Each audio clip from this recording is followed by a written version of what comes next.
Good morning, and welcome to the Cyber Smart Morning News Update. With the always evolving world of cyber threats and defense, you need a source you can trust. FBI retired Special Agent Darren Mott guides you through today's intricate cyber landscape and brings you the latest headlines and insights and what it means to you. Let's dive into today's cyber news.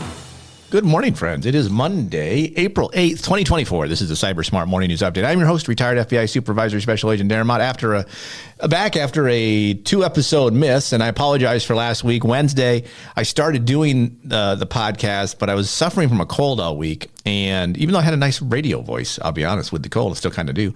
When I started the Wednesday one, I had hot coughing fits throughout. I couldn't go couple sentences without coughing my brains out. So I had to bag on Wednesday. By the time Friday came around for the Friday episode, I had no voice left. So those are why there were no episodes last week. So again, my apologies for those who listen. I mean, it's not a ton of you, but I appreciate those who continue to listen and support the podcast as best as you can. I'm going to try to post these obviously more on X and LinkedIn and stuff like that to try to get the word out, because the cyber security world, the cyber crime world is constantly evolving and is never stopping. And it's important to stay on top of the news where you can. I realize I'm not the only person doing cyber news stuff, but hopefully those of you who listen find entertainment in the way that I present these particular stories. And for today, I have 7. I was trying to keep it low, but I have quite a few here. So we'll just see where it goes. The first one from theregister.com. And as always, all the articles found in this podcast links to them can be seen in the show notes if you want to read them more. Microsoft warns that China is using AI to stir the pot ahead of the U.S. election. Now, the key here thing is no kidding, but whatever. Okay, this is Brandon Vigliaro. I always mispronounce his name, so sorry, Brandon. Reporting, with the U.S. presidential election looming, China is stepping up its disinformation game with increased use of AI, Microsoft's Threat Analysis Center reports. MTAC issued a report on Friday that found Chinese state-linked individuals have upped the amount of AI being used to create misinformation and have also started to pose as Americans while asking divisive questions on U.S. domestic issues via social media. Microsoft suggests this could be an attempt to gather intelligence on key U.S. voting demographics, possibly to help tailor disinformation. There's more to this, obviously. It's pretty obvious what this article is saying. And not a surprise, right? Because this is part of nation versus nation activity. The Chinese, the Russian, the Iranian, North Koreans, our big 4 adversaries, are going to use AI to try to cause dissent and issues with every election cycle, not just 2024, but 2026, 2027, 2020, every election cycle, there will be this issue. And that's why it's key to identify it, that it's existing, so that people can question what they're seeing. There's so much information now online that you can find through a variety of different places. That information is accompanied with disinformation and misinformation and all that kind of stuff. These are common things that are going to happen as technology expands. Bad guys are going to use technology to do what bad guys do. And this is what nation state bad actors do. And in addition to stealing information, they try to cause issues with the democratic process, not just in the U.S., but other countries as well. We just obviously focus on it because we're here in the U.S. So again, not a surprise that this is happening. It'll be interesting to see. I'm surprised, honestly, that there's not more disinformation sites where you can take information and run it through an AI generator and find out if it's bogus AI generated content. I mean, no one's going to do that because people just are too lazy to do it. But there are some sites that you can take information, at least text information, especially for educators, and put it in and see how much of that is AI generated. I know that there's a lot of criminals using AI generated information to do pig butchering stuff on LinkedIn and things like that. I get 5 of these a day. It's the same content. And the funny thing is I just got, before I came in the podcast, it's just an offshoot, but I got an email from someone on LinkedIn saying, "Hey, I saw your post in your LinkedIn profile. I think we'd be friends, blah, blah, blah. Maybe we can talk." And I said, "No, I don't think so. I'd care not to." The response back was, "Thanks so much for taking my friend request." And they asked me a bunch of questions. So now what I'm doing is I'm taking phrases like "go kill yourself," "jump off a building," and I'm translating it from English to Chinese and putting it in with Chinese characters, see how that works out. But that's a side note to all this. But again, not surprising that China is using AI to do this. Russia's probably going to do the same thing. And I believe I have an article on that coming up here in just a bit. China, so this is more on China from InfoSecurityMagazine.com. This is James Coker reporting. Chinese threat actors deploy new TTPs to exploit Avante vulnerabilities. Avante is the MOVEit now of our current time. Avante devices have a ton of vulnerabilities that are now patchable, but individuals and companies that have these devices are not patching them. There's another another article I saw, and I don't have it in this episode, but basically the headline was there's still at least 16,000 outward-facing Avante devices that have not been patched, meaning that bad guys could access them and use the vulnerability that these devices have and gain access to the networks behind them. So reading more from this article, Chinese threat actors have developed new techniques to move laterally post-exploitation of Avante vulnerabilities. New research from Mandiant has revealed. What this means is once they are able to exploit the vulnerability, they can then move within the network to other places with additional access. So 5 suspected Chinese Nexus espionage groups' activity has been detailed by Mandiant in a blog post dated April 4th. The activity follows the exploitation of 3 CVEs, which were previously identified in the Avante Connect Secure and Avante Policy Secure gateways. One of these groups, tracked as UNC 5291, has been assessed by Mandiant with medium confidence to be Volt Typhoon, which is targeting U.S. energy and defense sectors. Additionally, Mandiant said is identified financially motivated actors exploiting 2 of the vulnerabilities, likely to enable operations such as crypto mining. In total, the analysis has observed 8 distinct clusters involved in the exploitation of 1 or more of these Avante CVEs. So the key here being, obviously, if you use an Avante, you need to patch the thing. There's ways to, the patches exist, use the patches. But this is the problem, right? This is why bad guys can win, because people just don't have the expertise, the personnel, or really even the knowledge that these exploits exist to be able to protect their devices, because cybersecurity people, to do what cybersecurity people need to do, the talent pool is light. And so companies can't afford it, can't find enough people to be able to protect themselves, and these devices just sit out there anxious and active and desperate to be targeted. So I think we will see more of these Chinese threat actors, which there are in the top 5 best in the world, able to, if you give them a vulnerability as simple as this, they're going to exploit it and get into networks where they want to steal the information. All right, from China to Russia, cyberscoop.com, Rebecca Hallowell, Tim Starks, AJ Vicens, and Elias Grohl reporting on this one. Federal government affected by the Russian breach of Microsoft. No kidding. U.S. security officials issued an emergency directive last week to address a breach by Russian operatives of Microsoft, which was first disclosed in January. CISA issued an emergency directive this last week to address the impact from federal agencies from a breach of Microsoft carried out by the hacking unit linked to Russia's foreign intelligence agency, according to 3 government officials familiar with the matter. Now, here's the thing is, right? So this is some source telling reporters, why can't we just come out and say, here's the problem? Well, whatever. In a briefing Tuesday, CISA executives discussed with federal officials an operation believed to have been carried out by the hacking group known as Midnight Blizzard and discussed the directive.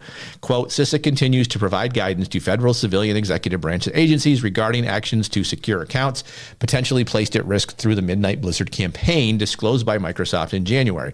Scott McConnell, a spokesperson for the agency, told Scoop News Group on Wednesday, quote, we are working closely with Microsoft to understand the risks to federal agencies and the broader ecosystem in order to provide necessary guidance and information.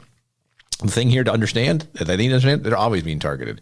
So, they need to do a better look in their supply chain and figure out how to patch holes. And again, here's the thing, right? The government knows who Midnight Blizzard is. They know what they do. They know their TTPs. They need to share these with those supply chain entities like Microsoft so that they can stop this stuff before it happens. Yet we don't have a good information sharing, intelligence sharing mechanism between the private and public sector. For 20 years in the FBI, all we ever heard about, all we ever talked about is we need to work with the private sector. Public sector needs to work with the private sector, public sector being the government and the private sector being non-government entities, and share intelligence. Yet we still don't do it correctly, right? There's no centralized intelligence mechanism. CISA can claim it is, but they can only give out so much information. A lot of the really important stuff is classified or overclassified, so they can't pass it to the private sector or make it known for everybody. But again, my point here, if we understand the threats targeting us, we can assess our risk, proceed wisely. Yet we can't figure out how to give information on what those threats are. I wish we would do better, but it's going to be articles like this that are going to continue on in 2024 until someone figures out how to crack that information sharing nut. Bleeping Computer, this is doesn't have to do with anything with the government thing, but this is Lawrence Abrams reporting Home Depot confirms third-party data breach exposed employee information. Home Depot has confirmed that it suffered a data breach after one of its software as a service vendors mistakenly exposed a small sample of limited employee data, which could potentially be used in targeted phishing attacks. Home Depot is the largest home improvement retailer with more than 2,300 stores and 475,000 employees. On Thursday of last week, a threat actor known as Intel Broker leaked limited information for about 110,000 of the employees on a hacking forum. This is the same individual that recently listed information from about government officials that had been around for a while. And this occurred in April 2020. In April 2024, Home Depot suffered a data breach that exposed the corporate information belonging to 10,000 employees of the company. After Bleeping Computer contacted Home Depot, the company confirmed one of its third-party software as a service vendors mistakenly exposed sample employee data. There's more to this article if you want to read it, not a whole lot more, but the point being, right, as you offload your risk to third parties, it doesn't mean that the risk goes away. So, the sad thing is for all of these things is that clearly data is not being encrypted at rest, which is a standard cybersecurity methodology. It certainly would cost more money. It's a little more complicated. It makes it harder for people to access data quickly. But it seems like from a security perspective, everybody should just encrypt everything at rest so that it's very hard for the attackers to get in. Now, if the attacker had legitimate credentials, that probably limits that. But again, goes back to zero trust. We're not incorporating zero trust. I don't talk about that a lot here. It's not my bailiwick. If you want more information on zero trust, go find Dr. Chase Cunningham on LinkedIn. He does a lot of stuff on zero trust. But certainly it's a way that we have to start thinking to go, because it requires authentication at every level of data access. But we don't do it for ease, right? It's easier just to not do it. So as we don't do it, we're going to continue to have these issues. Also from Bleeping Computer, Sergey Gletlin reporting, U.S. Health Department warns hospitals of hackers targeting IT help desk. Not a surprise. Health PHI, personal health information, is very valuable on the dark web. But the U.S. Department of Health and Human Services warns that hackers are now using social engineering tactics to target IT help desks across the healthcare and public health sector. Now, they say that like it's a big surprise. It shouldn't be, but maybe for some it is. The sector alert issued by the Health Sector Cybersecurity Coordination Center, or HC3, this week says these tactics have allowed attackers to gain access to targeted organization systems by enrolling their own multi-factor authentication devices. So that's the problem. You should have these multi-factor authentication devices already registered, then you wouldn't have this issue, but clearly they're not using it. Again, the problem in the health sector, they work on such low margins, or tight margins rather, that it's hard to hire enough cybersecurity personnel to protect their data. Anyway, in these attacks, the threat actors use a local area code to call organizations pretending to be employees in the financial department and provide stolen ID verification details, including corporate ID and social security numbers. Where do they get that information? From all the billions of data records stolen in data breaches throughout history, which now makes it easy for bad guys to create personas with valid information that can then be used to do this kind of attack.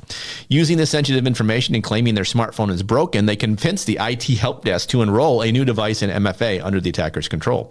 This gives them access to corporate resources, allows them to redirect bank transactions and business email compromise attacks. Quote, the threat actor specifically targeted login information related to payer websites, where they then submitted a form to make ACH changes for payer accounts, HC3 says. Once access has been gained to employee email accounts, they send instructions to payment processors to divert legitimate payments in attacker-controlled U.S. bank accounts. So the key here being, if you're in the healthcare sector, pay attention. This is an important article for you to look at and to share with your IT folks because they're the ones being targeted. Quick article here from Wire. Not going to read much into it other than it's time to switch to a privacy browser. Ad trackers are out of control. Use a browser that reins them in. Basically, this article kind of goes into something that Chrome noted, or Google noted recently, that even if you're using Chrome's incognito mode, they still track a lot of what you do with ad trackers and things like that. They then send that information and sell it to others. And they have tons of information on where you go, what you do, all that kind of stuff. So it's better to use a browser that doesn't do this, such as DuckDuckGo if you're on Android, iOS, Windows, or Mac OS. Ghostery, which is largely, it's an add-on to browsers on PCs and Macs, but it's also its own browser within a mobile device. The Tor browser obviously is one, and then this is the one I'm even reading this off the Brave browser. Brave comes with all the tracking protection features you would expect. Ads are completely blocked. There are tight restrictions on the data that sites can gather, so it's a good browser to protect your data if you want to go away from the ones that kind of suck information everywhere. Lastly, and I'm going to actually skip this article, has to do with basically there's a Bing ad that if you're trying to find NordVPN, it will send you malware. I'll link it. I'm not going to read it because I'm running out of time. And so I want to keep this under 15 minutes. So I'm going to let you go. There's not going to be an outgoing bumper on this. It's basically this podcast is just going to kind of stop because I'm running out of time. Thanks so much for taking the time to listen. Know that if you understand the threats targeting you, you can assess your risk, proceed wisely. See you again on Wednesday with Deep Dive Wednesday.